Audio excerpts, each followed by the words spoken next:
There we are. Hello, friends. I hope you are well today. I hope you're taking good care of yourselves. You know, this has been a very stressful week for many people.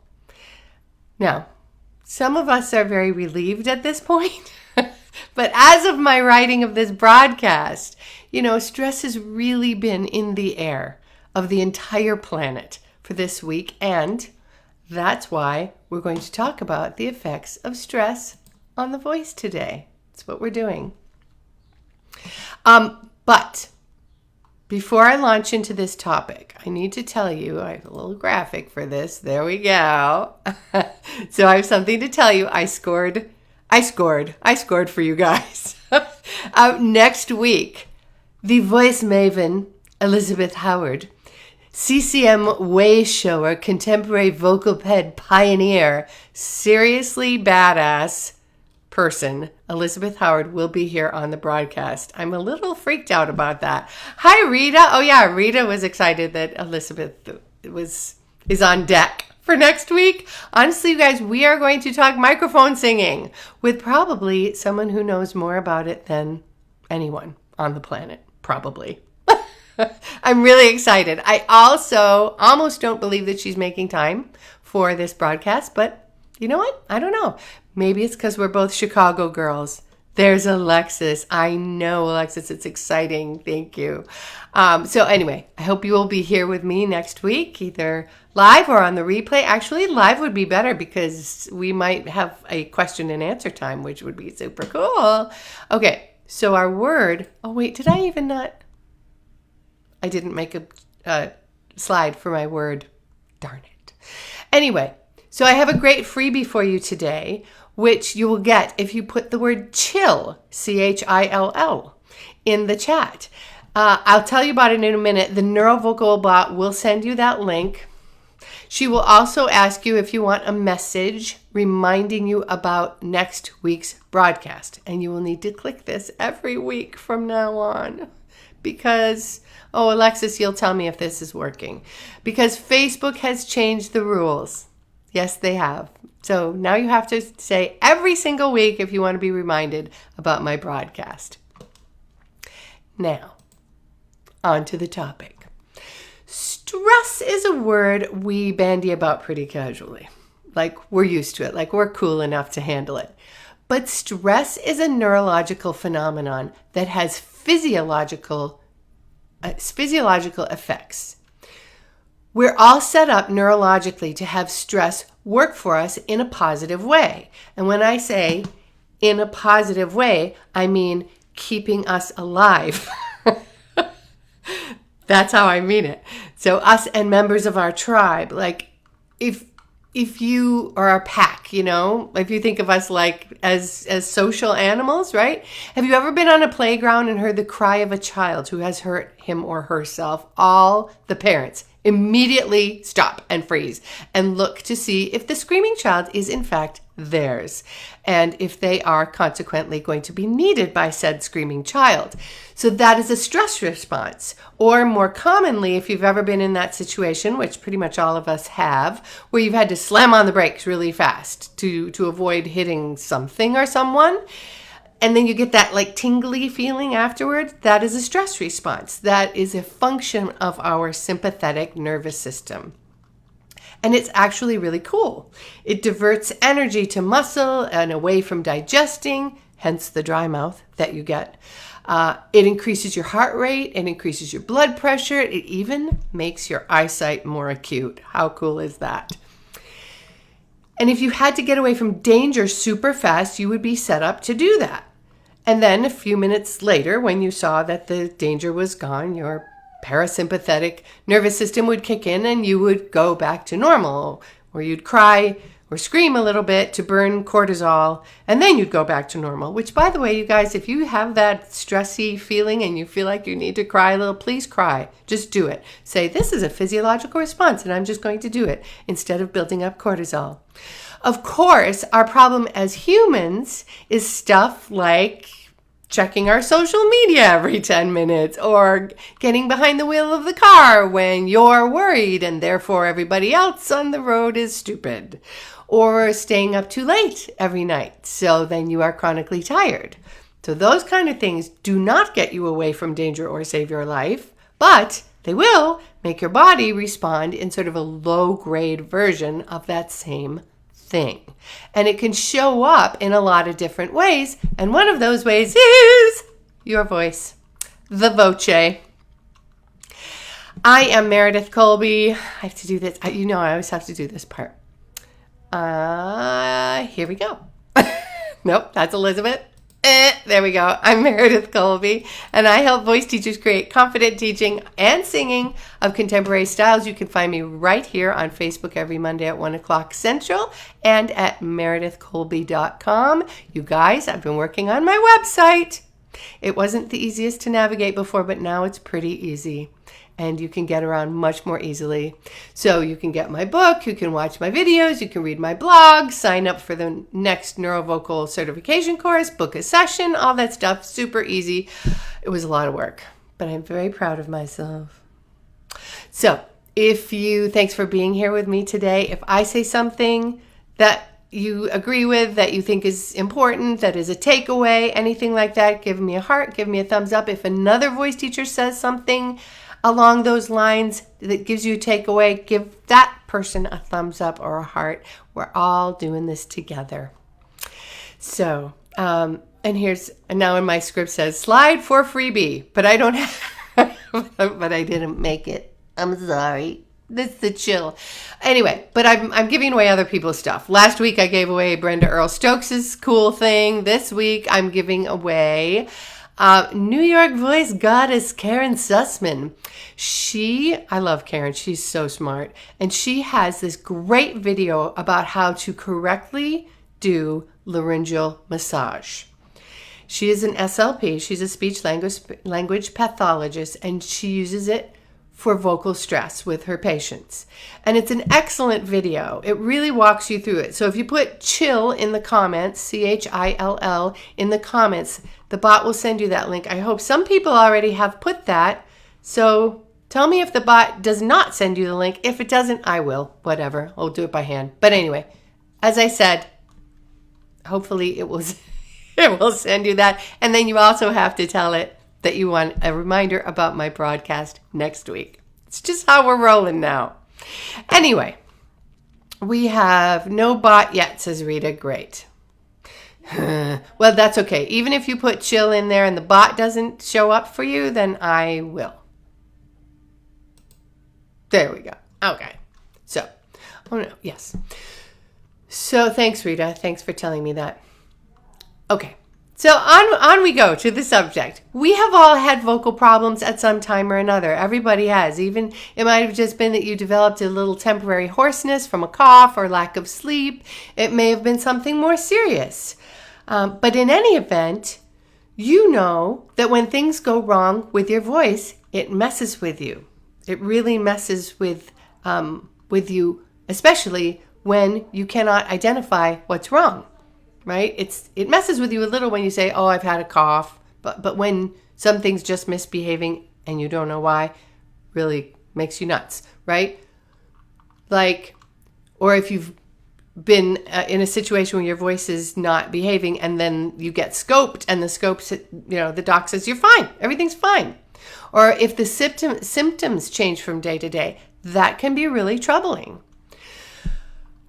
So I'm going to talk to you, but I want you to think about all of your students as we do this because there are a lot more of them than there are of us. So this is about you as a singer, but also about you as a voice teacher, mostly about you as a voice teacher. Misbehaving voices can present as laryngitis or something that is acting like laryngitis, or they can present as pain or fatigue. They can present as imperfect phonation, such as a shaking voice or a held note that drops out for a half a second. When this stuff is going on, it's hard to believe that there may be nothing physically wrong with your voice, because that's where we jump to right away as voice teachers, right? It's hard to believe that stuff like this, like what I just described, can be stress related. And now normally when we think of stress, we attach it to a certain occurrence generally. So like we've gone through a major life change, or we get sick, or we've been engaged in a polarized and ugly political climate. Right? Oh my God. Anyway, sometimes we think of stress as being characteristic of a day. Like I've put off the writing of the script for my live until the day before, and now I'm stressed because I do that. Or I'm getting ready to start my neurovocal certification course, and I want it to be awesome, and so I'm a little bit stressed. And Carrie says, no bot. Okay, sorry, you guys. I will get you that link. I promise. I will go in after the broadcast. I will go into the comments and make sure you get that link.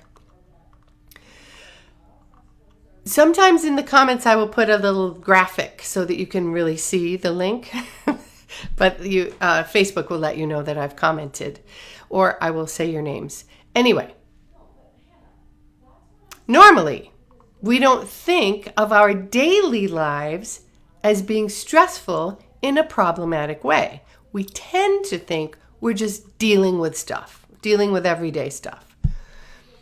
But really, all you voice teachers, you have not only been dealing with your own everyday stuff these past few months, you've also been dealing with your clients' everyday stuff, stress. You've been internalizing a lot of stress. You are wonderful, kind, caring, loving people, and you've been dealing with your own stress. You've been internalizing your client's stress because that's who you are. And your voice knows that. So we're talking about you and your clients, right? If stuff is going on with you. If this doesn't apply to you, fine. But just saying. Okay. Alexis. Oh, yes. Okay, I got to pull this up because we know this. But, so true. Whoops, where'd it go? There we go. Yeah, Alexis says teenagers are truly going through it. I know. That I have one in my house. It's really hard for them. And Alexis says sometimes they just want to talk. It's true. It is true. Although you can't let them talk too much because singing makes them feel better.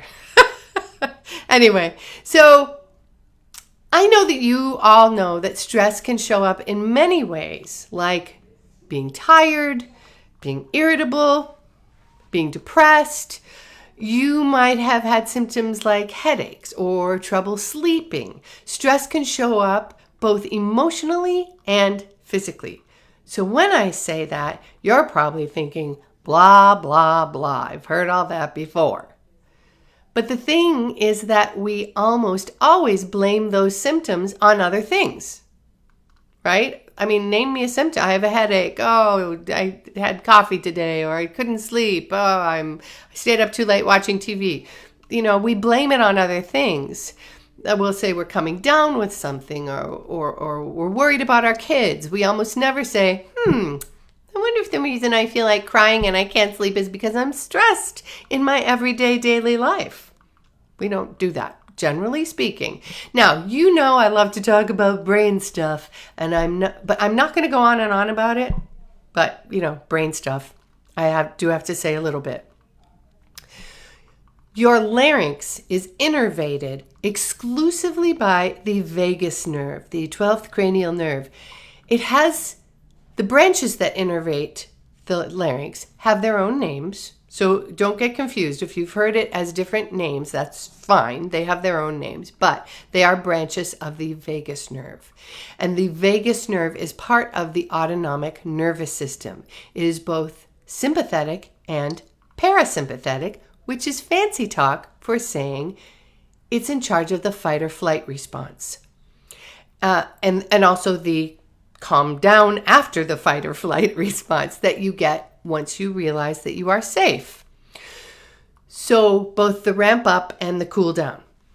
That is the nerve that innervates your voice. And as you know, your voice responds to that feeling of being anxious or stressed. Most of us have had the scary singing situation where we did not enjoy our singing. where our voices were not doing what we were telling them to, there's almost nothing more unnerving than that. Your voice also responds to feeling happy and safe, which is how we like to feel when we're singing. And we can actually make ourselves feel that way by exploiting that vagus nerve, but that's another broadcast. Excuse me. Whoops. There. So, we can all identify with the extreme ideas that come to mind when I say fight or flight. But what I want you to get today is that a low dose of that same stimulus over time can be something that you get used to, but that your voice and other parts of your body can pay for. So, you might know someone who tells you that their skin condition or their acid reflux is stress-related. Vocally, that stress can also show up as hoarseness, as muscle dysfunction, like muscle tension dysphonia, or even breathing difficulties that interfere with singing. So then you feel more and or different stress because your voice is misbehaving, right? You were feeling stressed, now you're feeling more stressed or different stress. You feel really concerned in a way that a non-singer cannot begin to understand.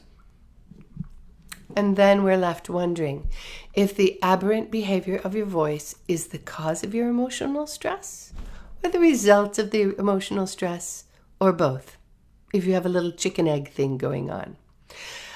So I have to tell you guys, when I decided that this should be what we talk about this week, or what I talk about, maybe for myself, maybe for all of us, I don't know. But I went gonzo on the research papers. I was reading pretty much all of Thursday and most of Friday. There is so much out there about voice-related stress, stress-related voice problems. And I wrote a really long script and then I cut it in half because it was really TMI. So I've really boiled this down. But I only say that to tell you that there's a lot out there if you're interested in looking at more of it. Thank you for the heart, whoever gave me that heart. Oh, Steven's here and commented that it's a cycle, right? When things are wrong with your voice. It is the chicken egg thing. Thank you. Thank you for that, Steven. So the most common vocal responses to stress, according to all this gonzo reading I was doing, are losing your voice very suddenly, which I can think of nothing that's more disconcerting than that. Losing your voice very suddenly, only being able to whisper, which is called whisper dysphonia, and muscle tension dysphonia, which causes the vocal folds to vibrate out of phase. So these are not the only ones. Hear me saying that. These aren't the only things that will happen, but they are the most common. Really anything that's out of the ordinary should be looked into. Oh, Steven says, I have a great article. Okay, hold on. I'm gonna pull this up for a second because I'm probably going to ask you to share that, Steven. Steven says, I have a great article about how meditation and vocal toning helps with anxiety. I would love to share. One of my voice teachers sent it to me. If you would not mind putting that in the chat, Steven, that would be great. If anybody thinks that's a great idea, give Steven a heart or a thumbs up. I would love to see that. Thank you. That's very generous of you to share that. Thank you. Okay, stress response, blah, blah, blah, blah. Okay. Oh, yes. So I remember, I don't know if you guys have stories like this, but I remember having a student who, he was an adult, he had a professional level job, and he just inexplicably lost his voice. But when he quit his toxic job, it came back the next day. The next day. And his self-diagnosis was that he was putting so much energy into holding back his opinions and not being politically vulnerable in his office space that his voice just quit. Now, I realize that's a pretty dramatic story, and they probably are not mostly that dramatic. But I do want to tell you that because stuff like that happens. And if you had asked him at the time that he lost his voice why he had lost his voice, he would not have blamed the toxic work environment. Rita says, wow, I know.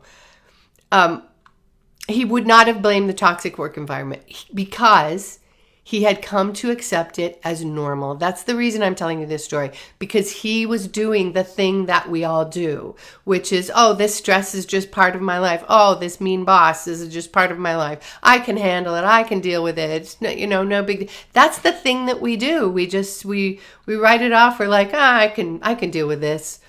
Because I understand it cognitively, and since I understand it cognitively, I can deal with it. Wrong. No, you can't. Your body is telling you how you feel about it. That's what we do, which is kind of the whole point of this today. Why I really wanted to talk about this today, because we have all this internalized low-grade stress right now, and we think it's fine, or we justify it, or we understand it, or we rationalize it. And if your body is talking to you, you should listen. That's what I'm saying. So if you're misbehaving voice, or your Heather's here. I love Heather so much. I have to put this up. Dr. Heather Nelson, who knows way more than I do about this, who probably wrote one of the research papers that I read today. Dr. Heather Nelson says in her doctory way, feelings are gross. Oh my God, Heather, I love that so much. Thank you. Oh, wait, I think she's doing a Heather Nelson thing. The voice can be such a window into our inner lives. Sometimes it's a clue when we aren't even aware of what our hearts and minds are dealing with under the surface. Thank you, Dr. Nelson. It's true. And I would be interested to know if you think, as a vocalist, if you think, Dr. Heather Nelson, that singers are going to be more likely to manifest it vocally than a regular person. If you want to pop that up, I would love to hear that. Anyway, while we're waiting for Dr. Heather Nelson. So if your misbehaving voice or your student's misbehaving voice looks like it might be a stress response, there are things you can do, and shocker, they're stress therapy things. In this case, you'd want to think about your voice as sort of the canary in the coal mine, as Dr. Nelson just said, and encourage your students to do that as well. If your voice is manifesting stress in one of these ways, it probably means your body is manifesting stress as well. In other words, your problem isn't just your voice. Your problem is stress, which I think we know. Okay, so if you look up how to recover from stress on the interweb, there is a plethora of resources, especially now. You can learn about and you can access help with hold on. There we go. List. There it is. Talk therapy, cognitive behavioral therapy, of which I am a huge fan, meditation, which Stephen is sharing some resources about today, exercise, adjusting your sleep and nutrition. And also, there are kind and knowledgeable professionals out there who will help you implement all of those things. Nutritionists, therapists, all kinds of nice, good, smart people. So getting back to what I said at the beginning, we often try to tough it out, but we shouldn't. We should listen to our bodies, even if they're telling us things we don't want to hear. La la la. The tools I just mentioned are important and powerful. They're worth learning about if you are a singer. They're really worth learning about if you are a voice teacher, which you guys all are. So additionally, for voice stuff. Oh, Heather got back to me. Okay, we're going to pull up her as soon as I do my list here. Speech language pathologists who are also trained in counseling. So that's a thing. I did not realize that, but a lot of speech language pathologists are also trained in counseling because of this very thing that we're talking about today. Laryngeal massage, which is the freebie link today, which the bot is not giving you, but I will. If you put chill in the comments, I will send you this video that I think is terrific. I just think Karen is so smart. Karen Sussman. And so put chill in the comments, blah, blah, blah. If you live in a state where marijuana is legal and you can get little light edibles, like 2 milligram edibles, that can be really helpful without being addictive. If you need to pull out the big guns, there are meds. Better living through chemistry, people, if none of the other things work. But the thing you should not do, and I made you a graphic about this because I feel strongly about it, is feel embarrassed or try to tough it out. Because stress-related voice disorders are treatable. I'm going to pull up Heather's comment because we all need to see Heather's comment. There it is. And Heather says, yes, even I am feeling the effects of this craptastic year in my own voice. Thank you, Heather. And I'm having to manage it with a lot of kindness and mercy to myself. Good for you. And I think we're going to be seeing the effects of this for years to come. I have a feeling we'll be seeing a ton of people flocking to our studios in the next few years with tension, and they have no idea where it came from. Yeah, I think you're right. So I'm gonna pull on that thread a little bit, Heather, and say that it would behoove all of us as voice teachers to put some stress-related voice issue tools in the old toolbox, right?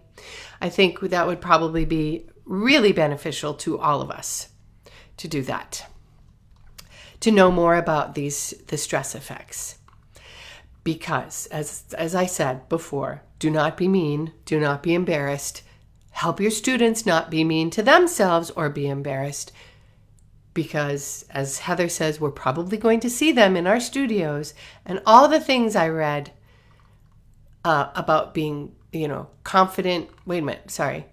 All the things I read last week. We're confident and reassuring about stress-related voice disorders being very treatable. You can help your body get back into harmony, and your voice will reflect that inner harmony by sounding divine, assuming all is healthy. Anyway, thank you so much for your feedback and your... wait. Oh, okay. This is a great takeaway. I hope you guys give Heather a thumbs up for this because, right, reintroducing play into the voice session. And Alexis said earlier, letting them talk, so important. And Stephen made a comment that I did not post up, but it was just about, being kind. Just being kind. Just being that place where they're safe, they can play, they can be accepted, they can be loved. We are that space for them. And it couldn't hurt, and it might help. But we all have some learning to do. Anyway, thank you so much, you guys, for being here today. I'm Meredith Colby. Please be here with me next week when I interview Elizabeth Howard. I'm so excited about it. I'm going to send you an email to remind you because I really want you to be here. It's going to be a great broadcast. You can find me here on Facebook every Monday at 1 o'clock Central. So California, that's 11 o'clock. New York, that's 2 o'clock.